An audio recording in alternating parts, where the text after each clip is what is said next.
I'd now like to talk about the basic mechanics of the bow. First of all, the various components of the bow.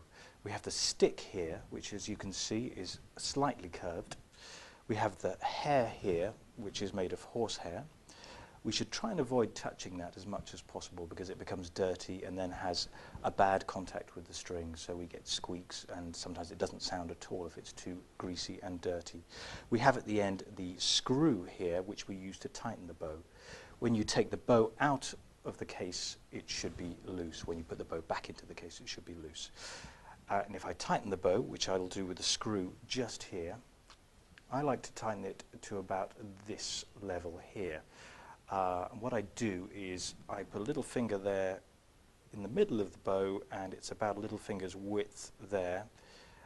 Not much more than that. Quite often I see the bow tightened much more than that.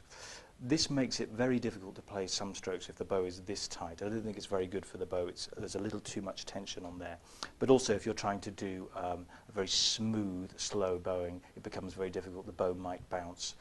Conversely, if the bow is too loose, we hear some contact with the wood of the bow, so that's not good either.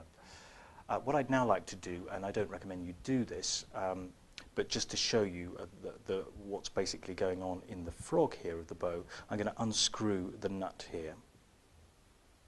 So I'm unscrewing this, and there we have the screw, and I can take the bow off like this so you can really see the horsehair there.